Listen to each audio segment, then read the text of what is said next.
Okay, so physical texture in paintings. I love putting physical texture into my paintings. That can be from applying things, or from carving into paint, or from molding paste. One of my favorite things is this mesh ribbon stuff, or something similar to that. It's really good. I like to actually, with this little tiny painting here, I've actually applied some of it. Bit difficult to see, but you can use that quite readily to make quite striking texture. You can have different colors that they sort of get caught by the holes.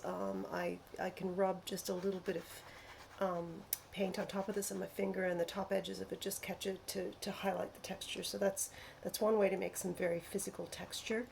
Another way is to use modeling paste. Now I can use modeling paste either just apply it directly to the paper, or I like to push it through things. So I'm going to take a bit of this, just a little bit of this mesh, and show you on this paper how I can push through some molding paste. Sorry, I just use really cheap stuff. It's not. Oh, I've got a really sophisticated setup here too. I thought you'd like this colored paper to be able to see it better on. So, and it's sliding. I don't normally work on a inclined surface, but I thought it would work better for the video.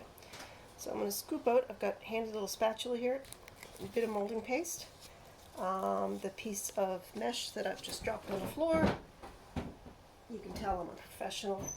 And we'll just put this here and then push the molding paste through it.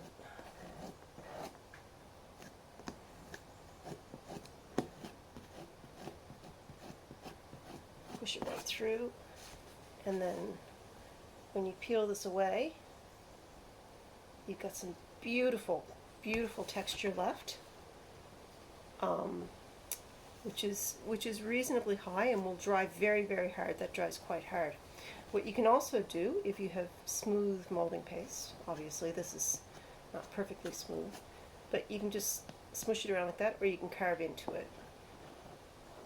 So that's a great way to make texture. That one's pretty obvious, but you can also push things into the paste. So let's see, I've got a little bit of bubble wrap here, and I'm just going to push that right in there.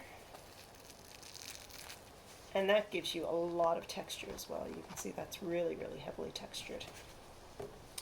You can use lots and lots of things. So I've used this. Now I can take this as well, that I've just pushed the molding paste through, and slap it on here somewhere else. And that will help stick that down. And I've got a collage item. Who knows, this may be appearing in a painting near you somewhere. Sometime soon. I can use lots of different things. I love this little piece of plastic mesh. It's a really, really hard mesh. So when I put that down and I push the molding paste through it,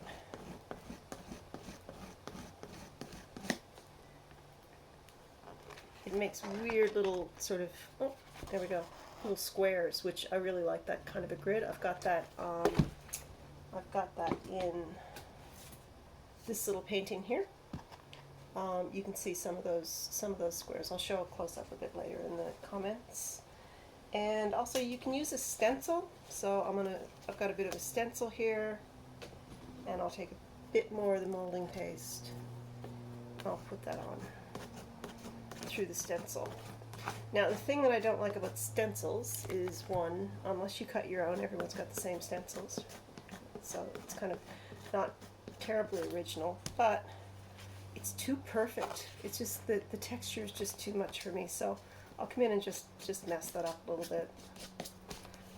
It's important you clean the front of your stencil off, and you can do that by rubbing it on the paper, and then you get some more texture up the top, which is sort of very similar, but also very unusual. So that's a little bit of application of some fabric and some molding paste used to create texture.